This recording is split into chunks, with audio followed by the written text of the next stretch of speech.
And then we together, thanks to, without Pattie, well, this would have never happened. We raised $6 million for women's shelters and pregnancy Amazing. centers. And Pattie, when she was a young girl, struggling, pregnant, Justin's life was saved by a pregnancy center, and probably Pattie's too, because she was going through things. So Pattie, this really meant a lot, especially the past couple of years. I've had a lot of really horrible challenges working in Gaza, working in Afghanistan, working in Sudan and Nigeria, in Ukraine. It's been a bit overwhelming, where you can have acedia, where you can be despondent, where you can even despair. Whenever I have these feelings, which I do, go through these moments, I'm always mindful that these are spiritual exercises to teach me empathy. Yeah. We are to serve the vulnerable and stand up to the proud.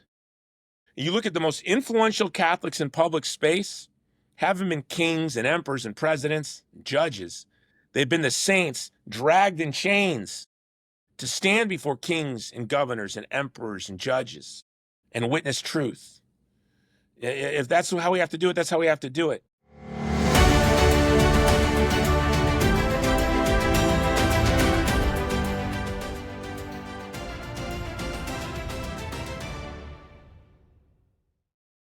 Welcome to the Become Who You Are podcast, a production of the John Paul II Renewal Center. I'm Jack Riggert, your host. Very, very excited to be with Jason Jones. I'll tell you a little bit about him for a second. I'm just going to remind you why I'm so excited, especially for Claymore, the young people that have been joining us. They know something's wrong. They feel it in their hearts. This is a great time, right, to be speaking to them. They're really waking up, especially the young men that we're meeting. And so we always try to frame this out with a Catholic social teaching, really coming from Pope Leo XIII, but John Paul just brought this to the forefront so beautifully. And again, if you think about a triangle in front of you, like a pyramid, what's holding this thing up on the two ends, we get the human heart back. Then we stand for marriage and the family. This is pro-life issues. This is pro-marriage issue. This has to be linked to the church, because without Christ in the church, a body and a soul, a person, the default position is just sin and death. Now we're filled with grace. Now we have the Christ image within us, and then we can go out into the culture. Well, this is what Jason's incredible story is. Not only a pro-life or pro-marriage story, but then he takes that out into love of neighbor. And he sees this and all the conflicts going on. A little background on Jason. He's a film producer, author, activist, popular podcast host, and a human rights worker. He's the president of the Human Rights Education and Relief Organization, HERO, known for its two main programs, the Vulnerable People Project and Movie to Movement. Jason was an executive producer of Bella. Bella, if you haven't seen Bella, go watch it. What an incredible movie, which won several industry awards, notably the People's Choice Award in the 2006 Toronto International Film Festival. He was the associate producer of The Stoning of Soraya M., winner of the NAACP Image Award in the Los Angeles Film Festival. He produced also the award-winning pro-life short film Crescendo with Pattie. Is it Mallette, Jason? The mother of Justin Bieber. I might have to ask you about her a little bit. Yeah, Crescendo awesome. raised over $6 million in North America to support pregnancy centers and women's shelters.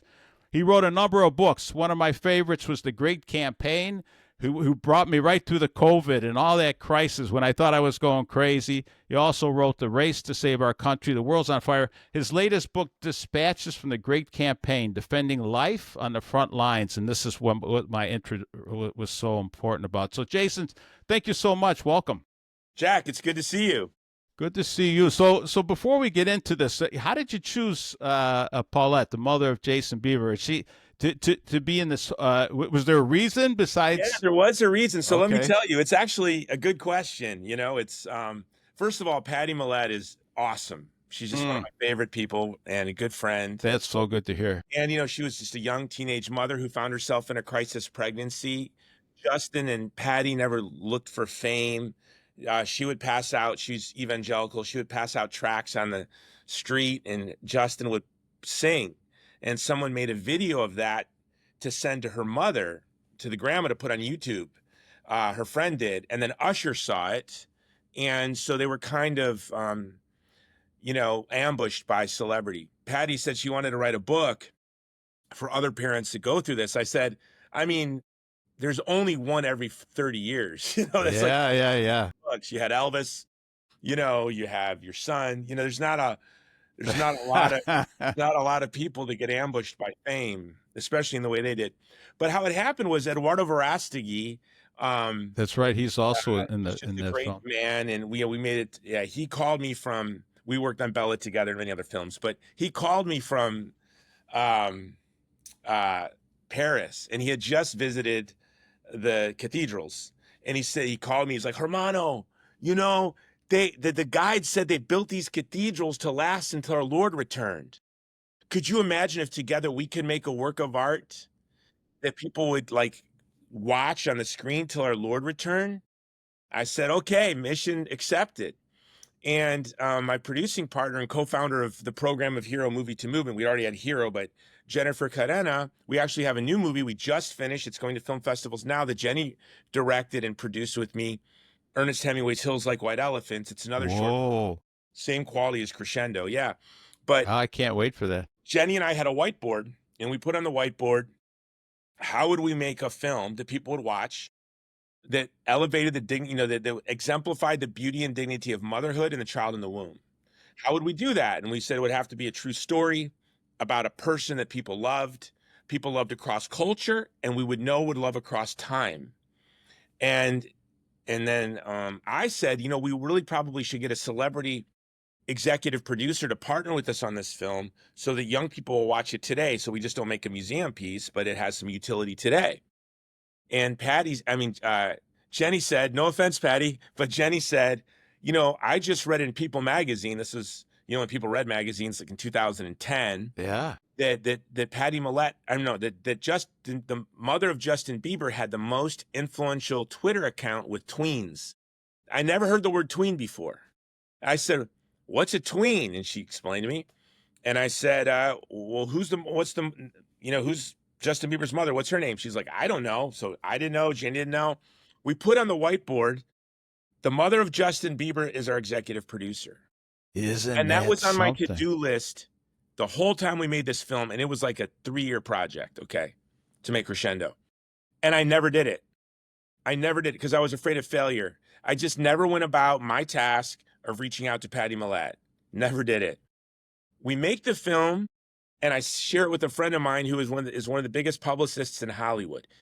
She called me and said, Jason, can you come to my office in Beverly Hills? So I was with Joseph Lipp, who worked for me at the time, who's now the COO of Lila Rose's live action. So Joseph and I'm like, Joseph, this is going to be a waste of our time. And, going from Glendale, where our office was, to Beverly Hills is like a 3-hour drive, and it's like 4 miles. Like, I don't want to do this. Yeah. But we do it. And publicists go through interns the way, the Marines go through, men when they land on a beach. Like, you don't last long. Mm. And so every time I visit my friend, I'd meet her new interns. And nice to meet you. Nice to meet you. Never see you again. I'll never see you again. Bye-bye. And then I'm going through the interns, and there's this little lady, looks very young. And I go, nice to meet you. And she's like, are you a new intern? She's like, no, I'm Leslie's friend. I'm why she asked you to come here. I said, oh. And I'm like, why does Leslie bring me across town to meet like this little girl? It's like, to me, I thought she was 20. And she was, I think, probably 34, 35 at the time. But I'm like, who's this? She looked 20 to me. Like, I go, oh, okay. She's like, I loved your film, and Leslie shared it with me, and I just wanted to tell you I'd like to help you in any way I can. And I'm like, okay. Well, how do you think you could help? She's like, well, I'm the mother of Justin Bieber. Unbelievable. And I said, will you be our executive producer? She said yes. And we put her name on the film. And then she went on Inside Edition, Access Hollywood, Perez Hilton, Ellen, The Today Show, everywhere. And she got her film everywhere. She just worked so hard.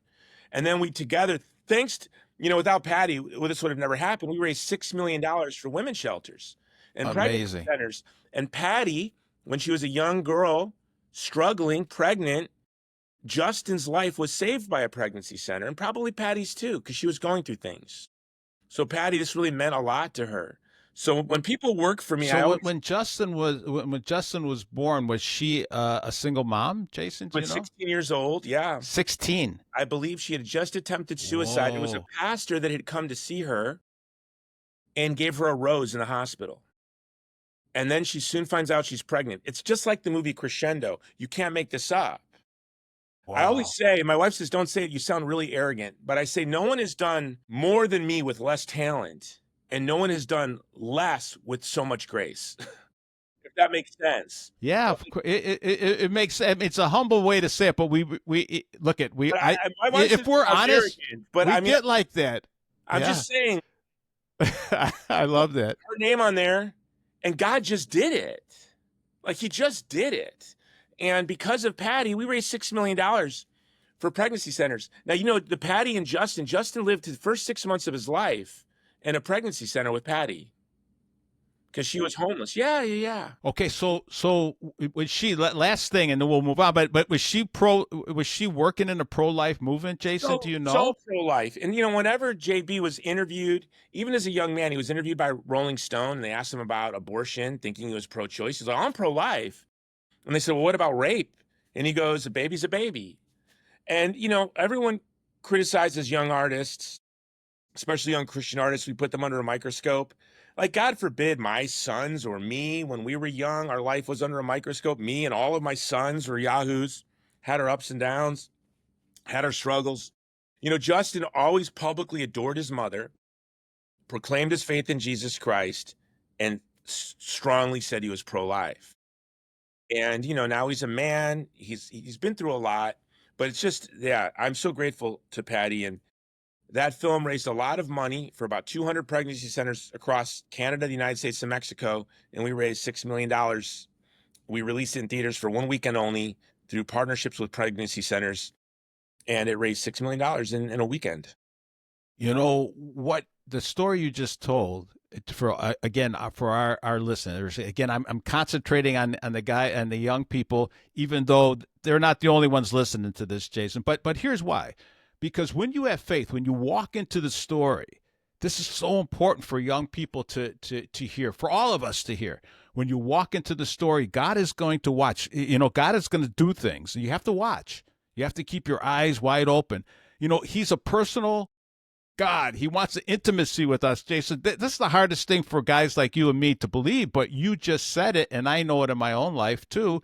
You just go, where did that come from? I didn't do that. I just got goosebumps when you were telling the story, you know. So thank you so much for that. You know, we got to keep Justin in our prayers because, you know, with all that fame, all the money, all those things, it's easy to go off the rails, isn't it? Well, Jack, you know, let me so. share something. You know, when you think of someone like any artist, you know, but think of a young Justin Bieber. He's a man now, but when he's young. I speak a lot, 20, 30 times a year. You speak a lot. You know, you travel to a town, you're love bombed, you go on stage, they say great things about you, you give speech, people laugh, they applaud. And then you go to your hotel room and you're alone. It's a little jarring. Imagine doing that to 50,000 screaming fans, and you got to get up at 6 in the morning and do Fox News. Then everyone's on Twitter saying this about you and that about you, and grown-ups, you know, are just ridiculing you and mocking you and attacking you, and you're like, I'm 14, huh? You know, and it's like, I really do believe, and look, I'm a infantry veteran. I work in war zones through my job, but I really do believe that these mega stars are traumatized and they have a real they cannot escape PTSD. Just like if you go into the NFL or if you're a boxer, you are going to get some level of traumatic brain injury. Yeah. If you stand up on stage and you bare your soul and your life to people day in and day out and tour the world, you're going to come out of that scathed. Now Yeah. you can come out of it stronger. You can come out of it, like I always say, with the hardship that you can read about in my book, right? The Dispatches from the Great Campaign.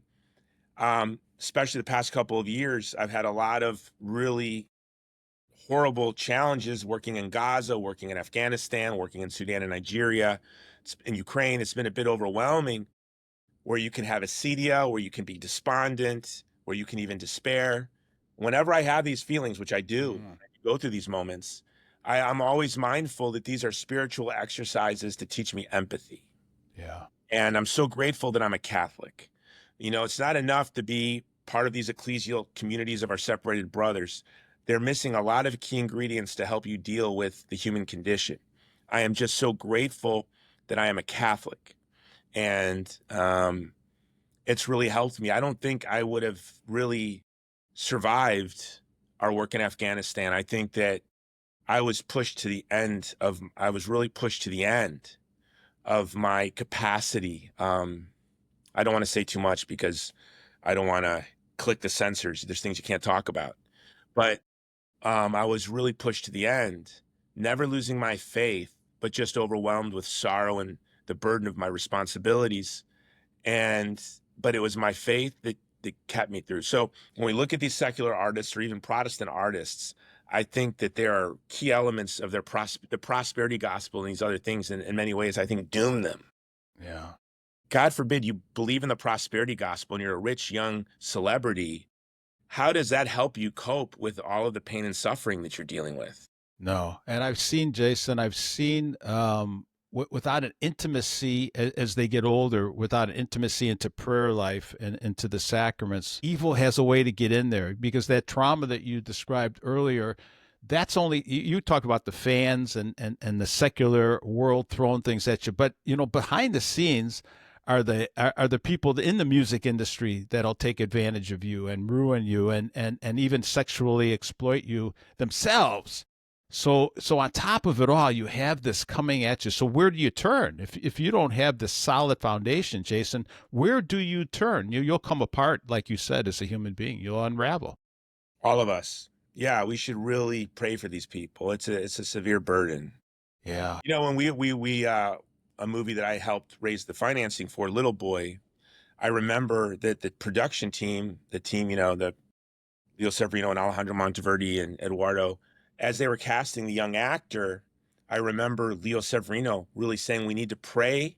We need to be prayerful about the young actor that we choose. And we need to keep in our prayers for the rest of our life because, there's going to be a level of fame that comes with this. And I thought, wow, that was very thoughtful.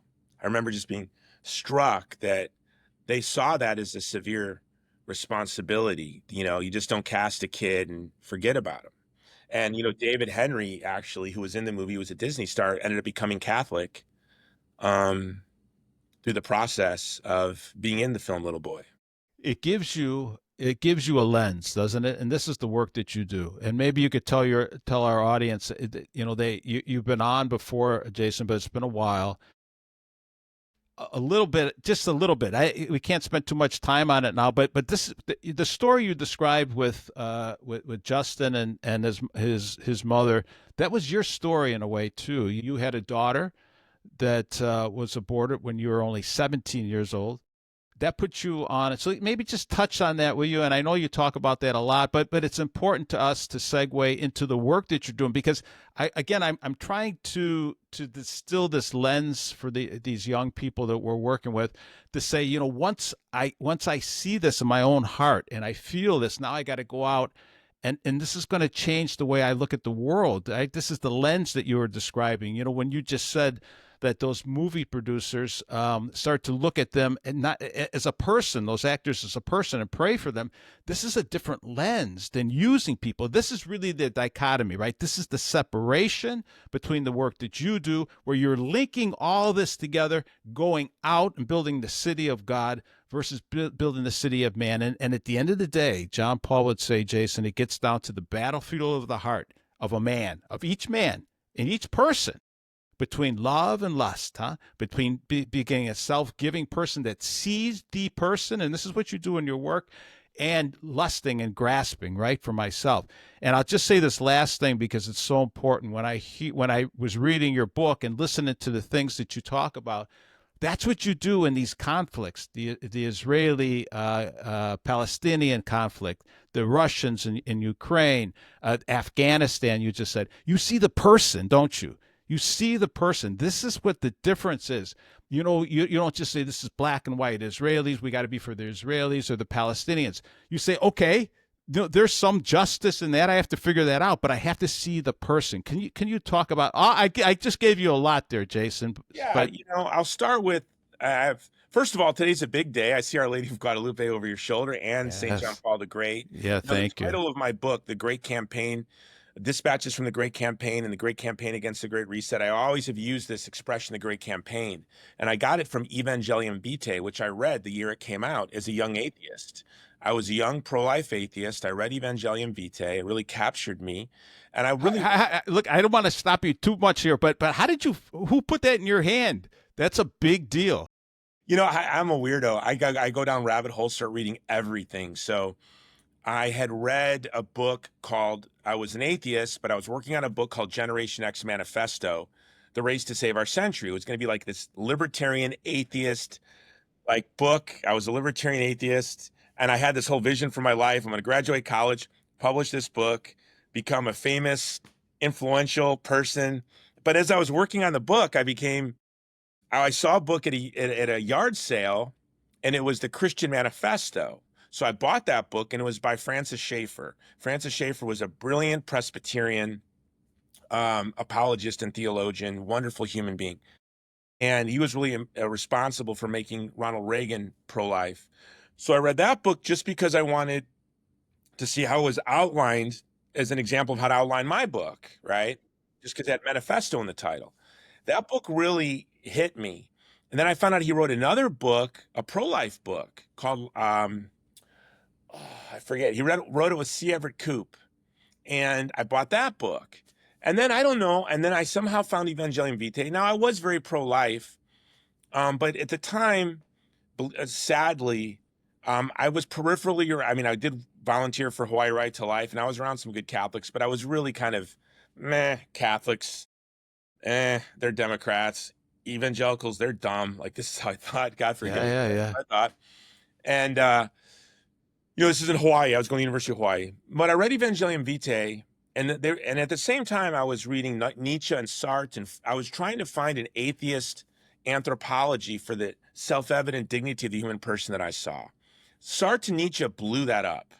Right around the time Sartre and Nietzsche were blowing up any hope for human dignity and human rights separated from the Christian understanding of the human person, I was reading Francis Schaeffer and St. John Paul the Great. And when I heard that so then I was kind of open to theism, but it seemed like a long journey. It was probably 3 years from being open to it to calling myself Christian, going to an evangelical church. And then This is in your early 20s, would you say, late Jason? 20s, Late 20s. late Okay. 20s. Late Yeah. 20s.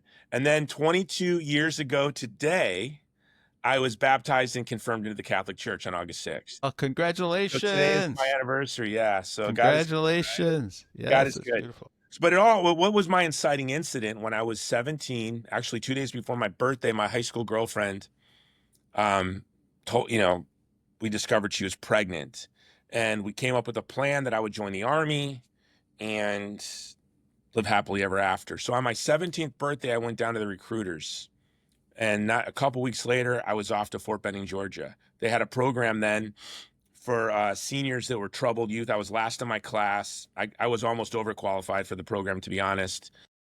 I was almost over troubled, but I got to go Over in as a trouble. yeah, I'm about to sneeze on you. I apologize for that. But so I went into basic training. While I was in basic training, her father beat her up and took her to get a forced third trimester abortion. When she called me crying, I didn't even know abortion was a thing. It's hard for probably young people to understand, but I didn't grow up knowing about religion. We didn't talk about religion in my house. Never went to church. Didn't know anything about politics. I was just, a kid that played football. Like, that's all I cared about. My mother had me when she was 16, and my parents were married for like 6 months. I never remember them being married. I've only seen my parents in the same frame twice in my life. Wow. So it's that kind of household.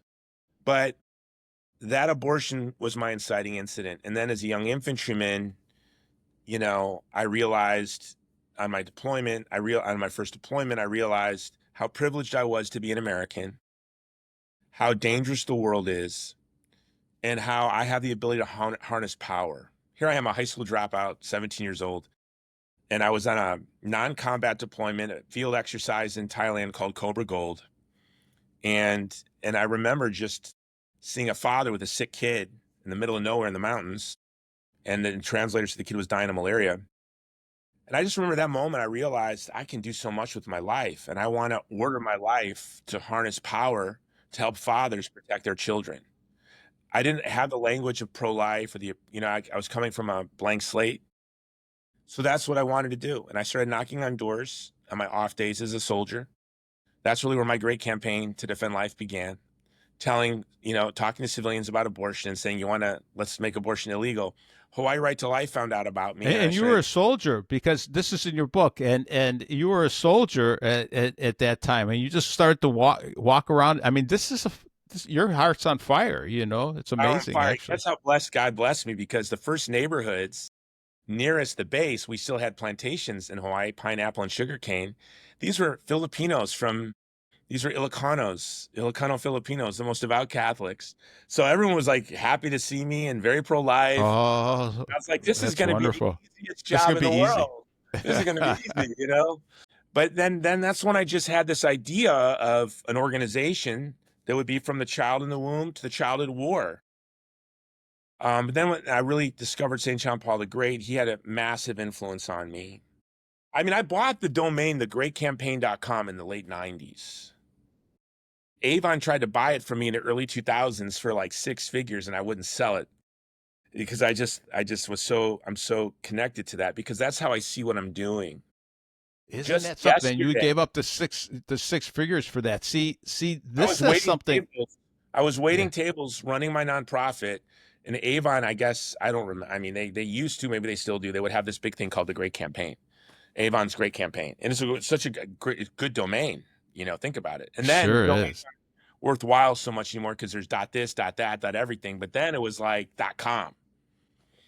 And just yesterday, 3 days ago, some guy, Palestinian guy in Portland, messaged me that his cousin was about to give birth and she's starving, and they're worried about the baby and they need baby formula. And tomorrow, my team will be delivering food, not only to her, but to her entire neighborhood. We're delivering food to the Christians in Gaza and to the orphans. And, it just goes back from that first day's knocking on doors. I'm campaigning to rescue life. I'm just trying to snatch babies. I do think this way, like, you took my baby, watch how many babies I take from you, Death. Strange as that sounds. Well, that's a spiritual warfare, right? So we got, it's battle that you're in. So can you describe a little bit what that's like? And then go back up a little bit and talk about that, the way you see the Israeli-Palestinian conflict there, if you don't mind, because you got boots on the ground, right? So we're all talking to people all the time, and how to sort this out. And then, I mean, is Trump going to get sucked into this? We're sucked into it. Catholics need to step up. Yeah. We really There's an urgency to this. This is why I want to ask you this. It's really repugnant. I'm gonna get hardcore on you here right now. Yeah, good. Catholics need to step it up. Right now, the Catholics in Gaza they've been bombed multiple times. Their homes have been flattened and violated by the IDF, by the Israeli Defense Force. They're being starved. Israeli snipers shot holes in their water tanks. Okay. That's in Gaza. In the West Bank, as we speak, in Teba, Israeli settlers, these are people from New York, from Ukraine, from Russia, they just show up. Then they're incentivized to steal the homes of Christians and Muslims, but Christians. Right now in Teba, the only 100% Christian village left in the West Bank is under siege by Israelis. In the West Bank, for people who don't understand, that's not Hamas. There's no Hamas. That's Palestinian Authority. They're under siege. Well, the Speaker of the House goes there and stands in solidarity with the settlers as they murdered an American last week. They're killing our people, our Catholics. So many Catholics have consumed Zionism from Christian media, Protestant media. And Zionism is first of all, Christian Zionism is apostasy from the faith, because it denies that Jesus Christ fulfills the promises of Abraham, all of the promises to Abraham, and it denies the new covenant, that the mystical body of Christ is the third temple. We are stones. We are the new Israel, the church. And this is what all Christians believed. All Christians from the 1st century until the late 19th century. I don't want to get into how this virulent apostasy entered. bad enough that it's an apostasy, but it's ethno-nationalist. They're living under worse than Jim Crow segregation in the West Bank. And our Catholic brothers and sisters are being brutalized. Mike Huckabee, when the country of Ireland said, because the West Bank settlers are beating and murdering and stealing the homes of Catholics in the West Bank, we are going to not allow money transfers or sales or anything into the West Bank from Ireland. The ambassador to Israel, the U.S. ambassador to Israel, insults all of the Irish, saying the country of Ireland must have fallen into a vat of Guinness and they're drunk. The old Protestant trope that Catholics are drunks, that the Irish are drunks, mocks them, and then says maybe England should take over Ireland or something. Some really off-the-wall racist comments. Now, you have the Speaker of the House goes to the West Bank and tries to whitewash the brutalization of our people. Now, I'm a Republican. I'll just say, not that has anything to do with the show, but I'm a conservative. I've worked for the party. I've worked in politics. I was chairman of the Young Republicans, the College Republicans. I've worked on many campaigns from the State House to the White House. You got the Republican Speaker of the House whitewashing the ethnic cleansing of our people from the West Bank and Gaza. We had the Biden administration sending the FBI spying on our traditional Latin mass communities. You know, where's Marco Rubio? Where is J.D. Vance? These are Catholic men. They think because they're invited to the banquet, they're at the party, but I think maybe they're just banquet waiters. Maybe they're not even at the party. Maybe they're not, they're not the host. They're not the guest. We're the ones that are on the menu. The Christians in Gaza are on the menu. The Catholics in Gaza and the West Bank are on the menu. And J.D. Vance and Marco Rubio are the waiters. And I know this is hard for a lot of you to see and hear, but it is just driving me nuts to see Catholics slaughtered in Gaza and the West Bank. President Trump went to Syria, met with Jelani, the new head of Syria. He's Al-Qaeda. He has Yazidi sex slaves. He's a murderer. And now his men are slaughtering Christians in Syria. Where are we on this? Where were we when the Christians, the Catholics, were slaughtered in Iraq? 2 years ago, the Apostolic Orthodox communities and Catholics, mostly Orthodox, and Artsakh, the Armenians, ethnically cleansed by Azerbaijan. Where are our voices? So if there are young people here, I say, be an Alpha Catholic. We are to kick up and kiss down. We are to serve the vulnerable and stand up to the proud. You look at the most influential Catholics in public space, haven't been kings and emperors and presidents, and judges. They've been the saints dragged in chains to stand before kings and governors and emperors and judges and witness truth. If that's how we have to do it, that's how we have to do it. Yeah, Jason, I wonder when you say, look at Jesus as a sign of contradiction. Whenever he stands up for the poor and the vulnerable, look, they crucified him, right? So we should probably expect the same thing. But when it comes to men like J.D. Vance and Marco Rubio, to me, look, that's a big step up from Joe Biden and Kamala Harris, right? So we're happy to have them there. I wonder with them if they just get caught up. Is it their education? I think they're good men, Jason. I hope they're good men. And though, do they just get caught up with in this maybe lack of understanding of what's going on? What is it? I don't know about J.D. Vance, but I don't know if he's a good man. I just think all the evidence to Marco Rubio is that he's just an ambitious grifter. And the good news is that everyone under 30 knows what's happening in Gaza. I mean, look at the polling. And the polling in America is dramatically shifting. So there will be no career for any politician at the national level, period, that has been silent on this genocide. None. I mean, Trump's polls, he's polling at 38% approval rating right now. Trump won because of Gaza. I'm in Pennsylvania right now. I was in Pennsylvania campaigning for Trump in the election, meeting with, there are a very large Syrian Christian community in Pennsylvania. They're Orthodox and Catholics, and there's a Muslim community here. Michigan. Trump should not have won Pennsylvania or Michigan. He won because of Biden's policies in Gaza. So, That, for our viewers, explain that just a little bit, will you? So Biden's policy yeah, was what, and Trump's genocide, policy, yeah, okay. genocide. Yeah, I mean, he was supporting the genocide, talking out of both sides of his mouth. He lost Michigan because of the Muslim vote went to Trump. Trump said he was getting the war on day one. He said it breaks his heart when Israelis die. It breaks his heart when Palestinians die. I agree with that. You know, the first thing VPP did, and I don't even like saying this, um, because the Palestinians are an end in themselves. I don't need to justify or prove myself to anyone. But you know, VPP, our organization, rescued the last Jew from Afghanistan, a young man. We on October 7th, on my own volition, I'd been asked, but I just didn't feel it was within our budget.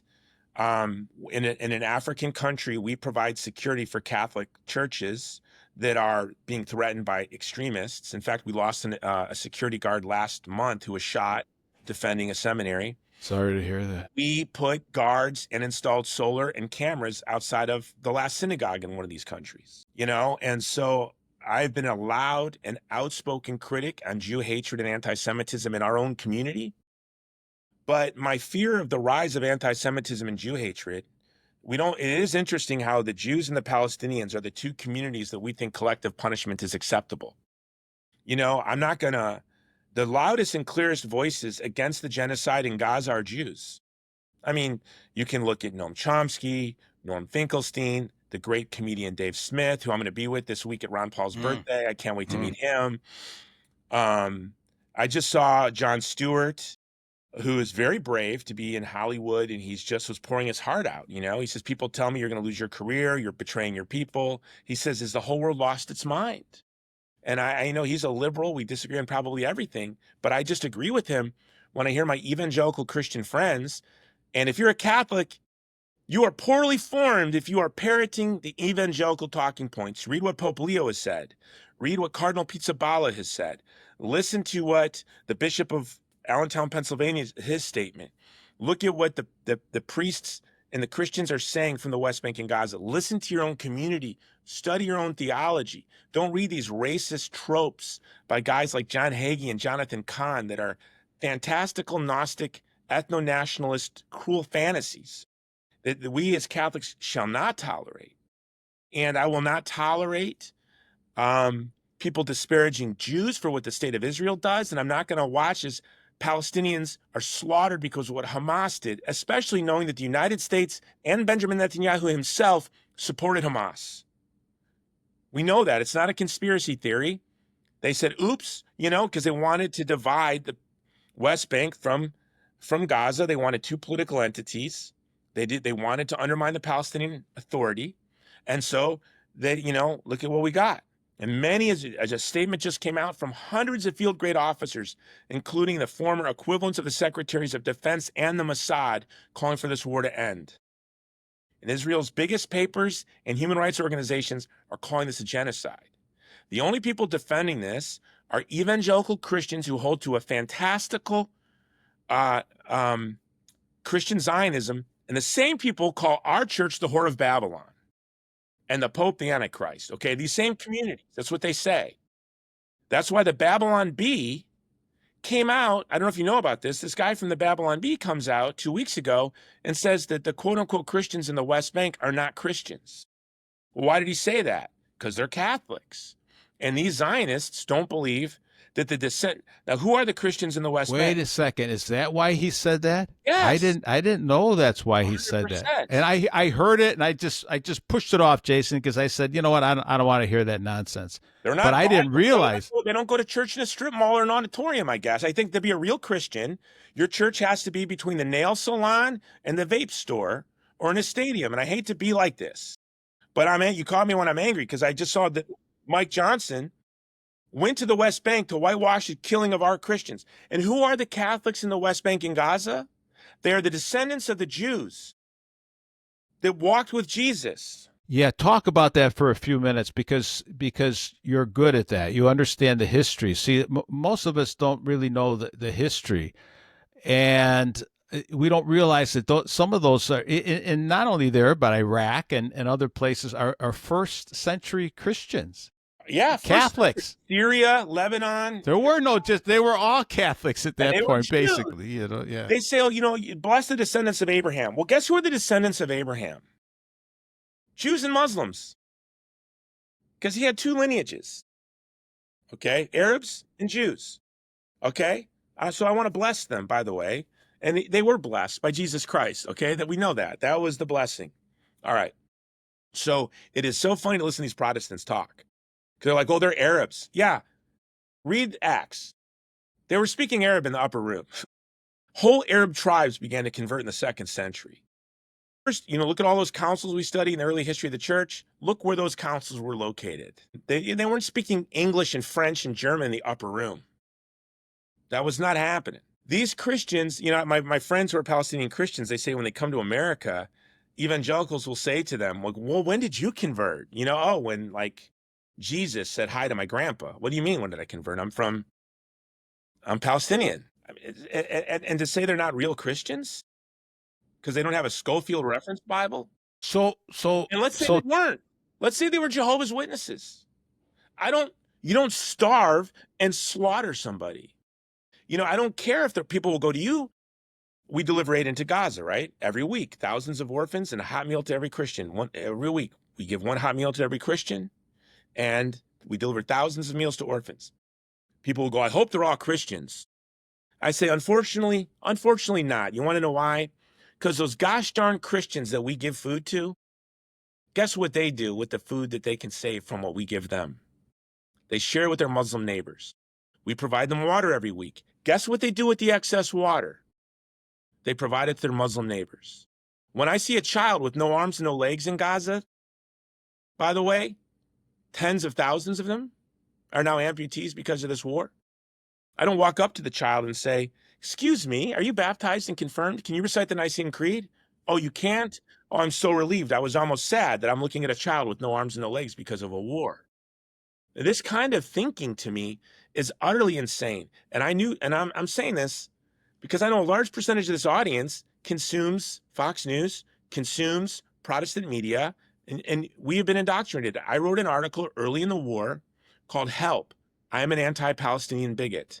And I wrote this article reflecting on my experience. I was in Egypt. We were evacuated wounded Christians and pregnant women who were Muslims and others who were wounded, but mostly pregnant women and children who were wounded. We were evacuating them from Gaza into Egypt to hospitals. And then I would interview them. And as I was interviewing them, my prejudice was colliding to my experience, right? And I realized that I too, here I am, a quote unquote humanitarian, but I realized how deeply ingrained my prejudice to the Palestinian people, how deeply ingrained my prejudice was. And I have to remind myself that if it wasn't for my job, I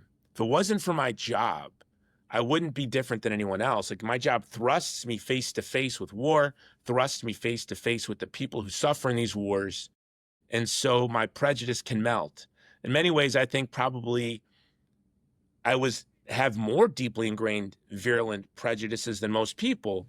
But over the years, thanks to my work, those prejudices have melted away. And I'm actually even grateful for that because it's given me empathy. Yeah. And I think, look, as we start to be cognizant of time here, Jason, I just want to remind everybody that this is Christ's message. He didn't say just go out to people that believe in me. He said, love even your enemies. As just try to clear this up since we've been on it. Look, we know October 7th happened, right? We know a lot of travesty, murder, rape, etc., for the Israelis. So now they're angry and they go out. But all the Palestinians didn't do that, and a lot of those people, unfortunately, lived. I mean, that's their life. That's where they came from. And what would you have done, Jason, or what should we have done? To go after, you have to go after the terrorists, right? I mean, they came into your country. You have to respond. Would there have been a way to do that without the civilian casualties? And when I say civilian, I mean people, like real families with real kids. And no, Gaza has been the equivalent of 10 Hiroshima bombs have been dropped on this little densely populated strip of land. There's a total blockade. I'm there on the ground. I've been there. I have warehouses there. Don't believe the lies. There is a total blockade of food. Yes, there are instances where the UN and other agencies won't deliver food. It's not because they want to starve people for propaganda. It's because Israel kills aid workers. They literally did multiple drone strikes on one of the most beloved organizations in the world, the World Food Kitchen. Google it. Their snipers shot and killed 2 Catholic women walking out of mass. My logistics partner lost 50 employees, over 50 employees. There have been more journalists killed in Wait, this when you say lost 50 employees, you mean they were killed? by the IDF. Yeah. There have been more journalists killed in this war than in World War I, World War II, Korea, Vietnam, Iraq, Afghanistan, and Ukraine combined. Okay. These aren't accidents. And I can tell you why. A lot of it has to do with Lavender, Peter Thiel's company, and how they give credit ratings to everyone. But I want to go back to this collective punishment. We don't believe in collective punishment. They say, well, they voted for Hamas. Well, no, they didn't. Only 6% of people alive in Gaza voted for Hamas. Hamas never won the majority of the vote in any district, and 50% of the people living in Gaza right now weren't even born when the last election was held. And we know the United States and Israel funded Hamas. So I always say, I think we need to find who funded Hamas, and they need to suffer severe punishment. So let's find that out. Who was it at USAID, the State Department, and Israeli government who approved these funds? They need to be prosecuted. Yeah. Everyone who funded it. I don't care if they're in Dubai. I don't care if they're in Israel or the United States. If you funded Hamas, obviously you need to suffer severe consequences, obviously. But to say that the people of Gaza should suffer for an election that happened, the last time they had this election, half of Gaza wasn't even born yet. So what percentage, when you look at who's even voting age and what percentage voted, you're down to only 6% of people in Gaza voted for Hamas. Do you think, look at it, I'm an armchair quarterback here. Do you think that, okay, October 7th, now I'm going to plan a retaliation?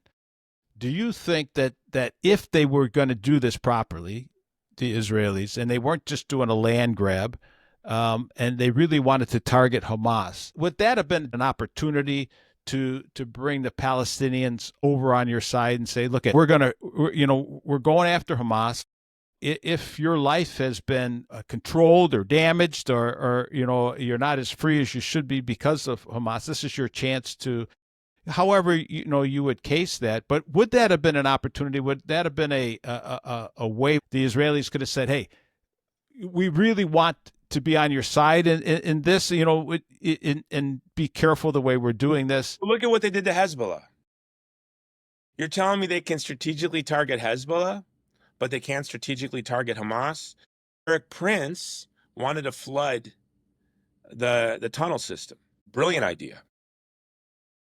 We didn't do that. The Biden administration, from what I understand, shut that down. Well, okay, so you don't want to flood the tunnels, so you flatten 95% of the buildings. You have a 10 civilians to every combatant kill ratio. It's probably worse than that, but I'll let them have that. So the bottom line is It's a land grab. Is a land grab. It's a land grab, number one. Number two, people aren't going to believe this. I had a guy on my podcast 3 weeks before October 7th from Harvard, a legal scholar. You can Google this. It's easy to find. The largest protest in Israel history was planned for a few days after October 7th, where hundreds of thousands of people were going to storm the streets and demand the arrest and prosecution and removal of Benjamin Netanyahu. That's a fact. Google it. And I had this legal scholar on my show. You can go to the Jason Jones show and see it. I think Benjamin Netanyahu, and I know we this is, in a way, this is my book, because what you're going to see, I've been doing this for 30 years in Iraq, in Syria, in Sudan, it's Nigeria, Ukraine, it's fighting abortion. It's endless. It's just battle after battle after battle. And we're getting into the battle that I happen to be in the middle of right now, right? And this is a big battle. And to me, this is the most heartbreaking of all of my battles, because I have family and friends, people I love, spouting the most racist, cruel rhetoric, denying an obvious genocide, that they're going to be wearing the shame of this for the rest of their life. There has never been anything like this. And people wonder, oh, the young people are being brainwashed. No, the young people are watching a genocide live stream. You are brainwashed. If you say you can drop the equivalent of 10 Hiroshima bombs and not have a completely out of proportionate civilian casualty rate, you're crazy. If you believe that Hamas is stealing the food, for Hamas to steal the amount of food they claim Hamas is stealing, they would have to be fighting a war against, they would have to steal about 150 trucks a month if they were just stealing 25% of the calories and people are eating 1,000 calories. They say they're stealing 25% of the food. Okay, let's say they're only eating 1,000 calories a day, which is still hunger levels. And they steal 25% of that. I broke down the math. And that means they'd have to be stealing 150 massive container trucks a month while fighting the most sophisticated advanced military in the world with jets, with drones, with satellites. Then they would have to steal the food, move the food, guard the food, and where are the trucks? These are lies. Do they steal food? Does Hamas come into your food? Yes. Do gangs of criminals steal food? Yes. Do with the U.S.'s ridiculous strategy of putting all the food in one corner, when they bring out the food, do people go nuts because they're starving? Yes. If people are hard to control, it's because they're starving and they're clamoring to live. These people are denying the obvious. Yeah. They're saying that Israel accidentally is targeting our churches. It is clear. The Pope said it and Cardinal Pizzaballa said it. They targeted the cross on the church. Period. Killing 3 people and wounding dozens, including the priest. But you guys are going to believe John Hagee and Mike Huckabee and the Israeli spokespeople, but not Pope Leo? I wear this hat. I'm from the south side of Chicago. I always wear my Sox hat anyways, but now it's my Pope Leo. I'm from the south side too. Where are you from? I grew up in Harvey, Country Club Hills, Homewood. Yeah. I'm from the South Shore, actually. I'm just a little north of Dalton, where Pope Leo came from. So Pope Leo lived in Homewood too. You know that.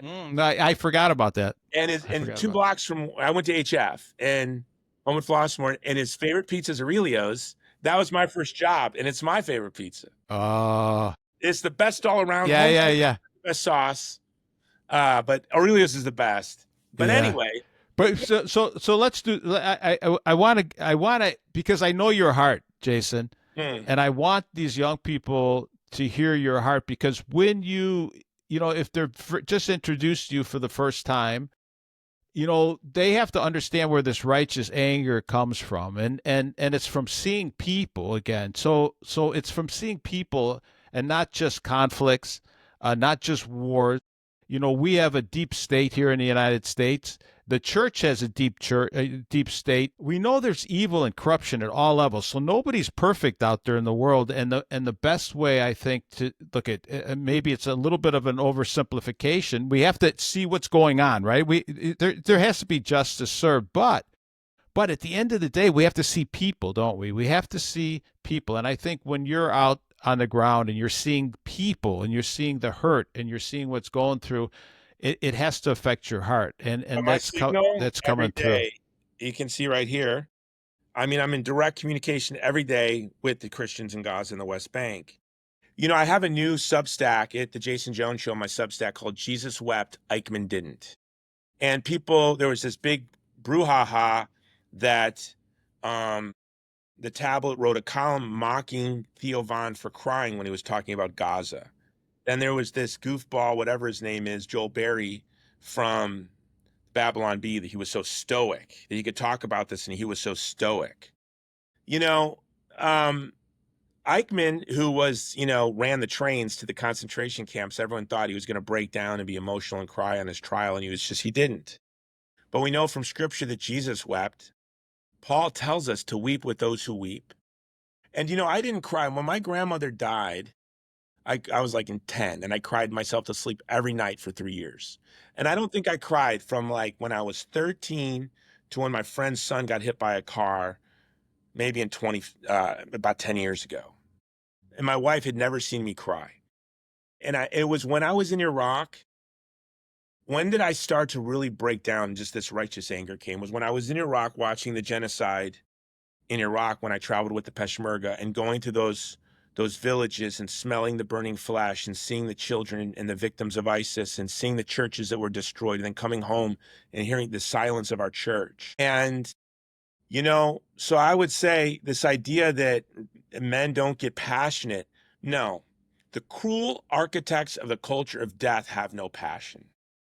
And this is a good way to end this, is that you see what you just said, the culture of death. And John Paul, of course, was fighting for the culture of life. It goes all the way from the abortion, what we're doing to kids that escaped the womb, and with these gender ideologies, stealing their innocence, obliterating their moral imaginations, twisting and distorting who they are. And so when we go out into the culture, right? When we go out into the culture, we have to be there for those, especially the innocents, right? We have to be there for children, for young people trying to. Can you imagine somebody just getting married and trying to put a family together? I remember somebody getting bombed in Ukraine at the start of the war there, and there was a young couple, Jason. They just got married. They were all dreaming about their life, and boom, right? A bomb goes off. Those are the people that live there, and Yeah, they're not involved in all this other stuff. Yeah, and I know you said there's a lot of young people here. I want to address something that I'm going to be addressing a lot in writing. It's the biggest threat to our young people is AI. And I'm so happy when I was actually in Rome wearing a Sox hat for the conclave. So when it was announced he was from Chicago, I was at ABC I was with Lester Holt. I was like on every TV show on me because of my Sox hat. And the ABC7 lady asked me from Chicago, why do you think he took the name Pope Leo? And I said, he took the name Pope Leo. It's obvious, because he's going to write an encyclical responding to the threat of transhumanism and AI, the way that Leo the 13th wrote an encyclical Rerum Novarum. And she was looking at me like eyes glazing over. So we have a Holy Father that sees the risk of AI. Now, listen, I'm a writer. I'm a filmmaker. I can't imagine what it's like to be a young graphic designer in school right now, or a young aspiring writer, director, filmmaker. We, working with young people, need to preserve their ability to create, to write, to direct, to paint, to produce. And I think we have a real opportunity.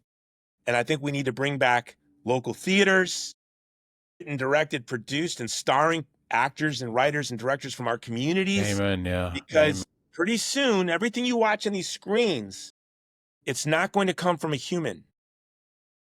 And I cannot imagine what it'd be like to be a creative writing major right now, being 19, 20, 21 years old, and saying, I've dreamt of this my whole life. Now what?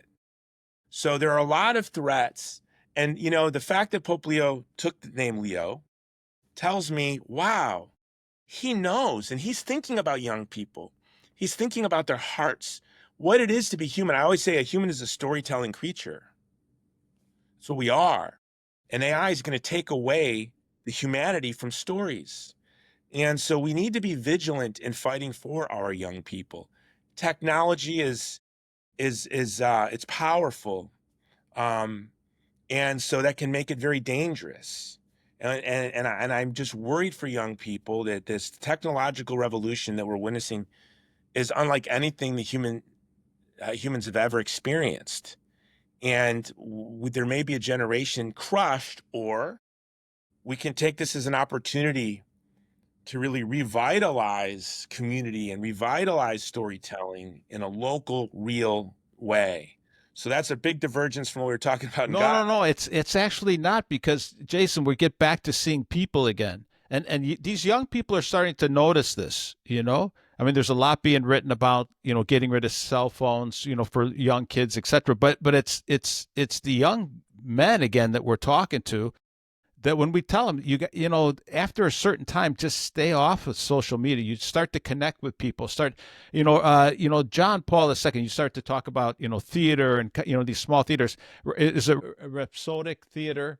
Mm-hmm. I forget. But when the Nazis and the communists came in, John Paul had this small theater group, and they would go into homes, right, because they were preserving the culture and things. This is the kind of feel that we need to get again. When I'm making a cognizant effort myself, Jason, to go meet with some of these people, these young people themselves, even in small groups. I don't care.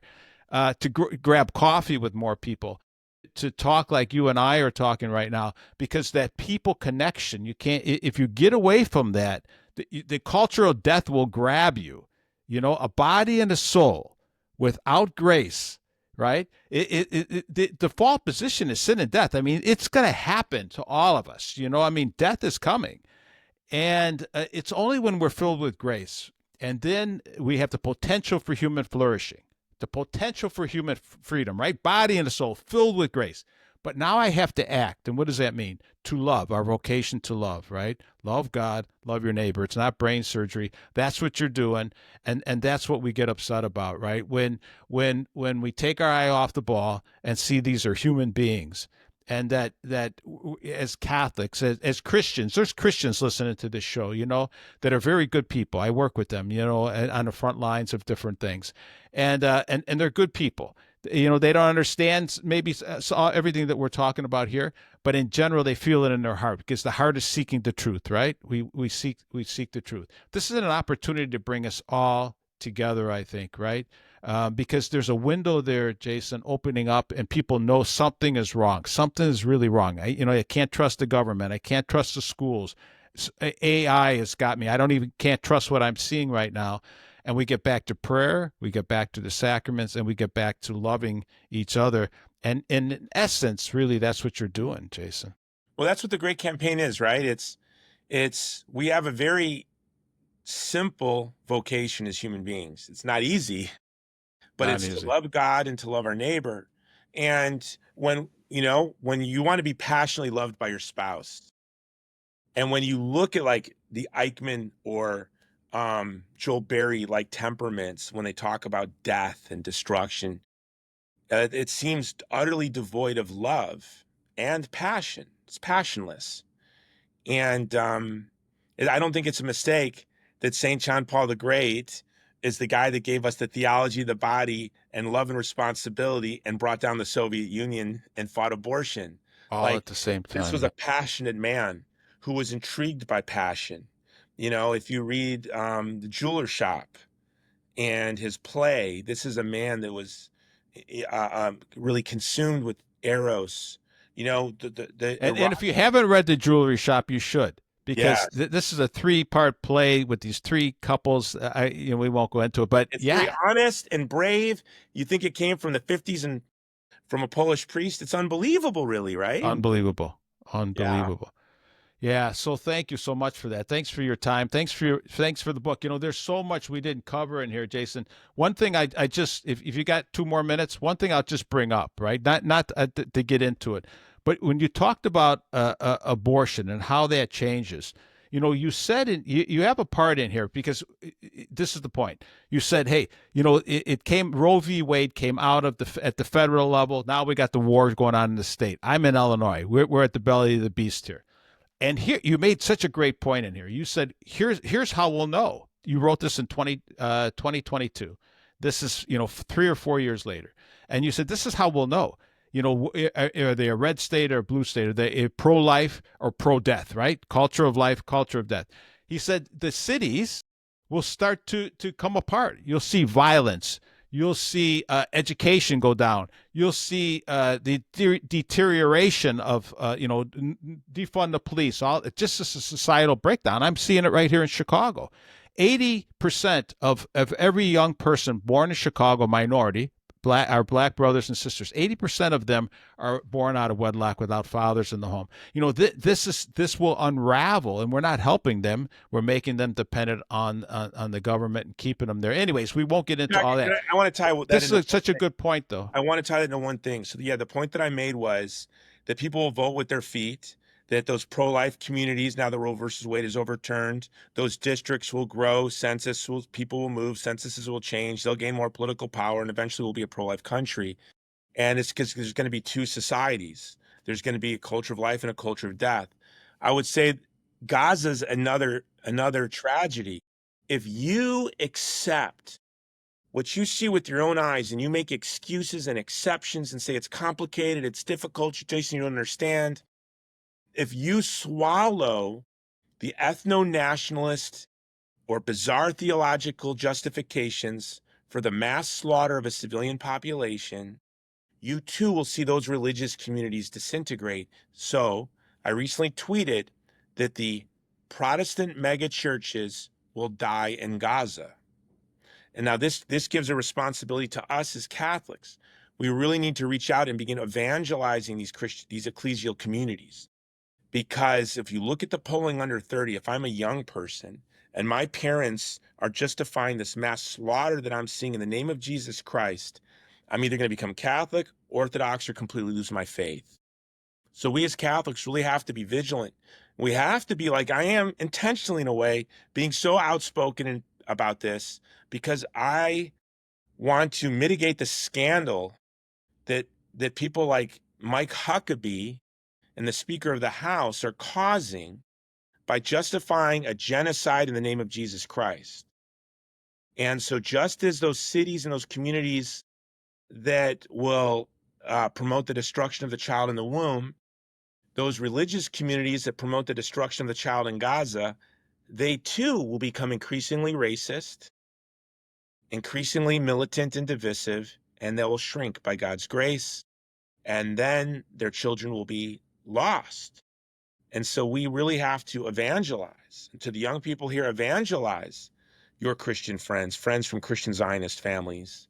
Let them know what the church teaches, what Pope Leo has said, what Cardinal Pizzaballa has said, so that they understand that this is a minority opinion.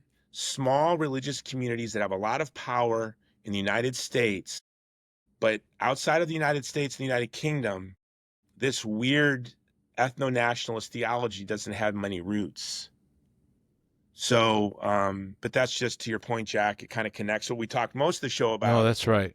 That's right. No, that's a good way to end it. All right.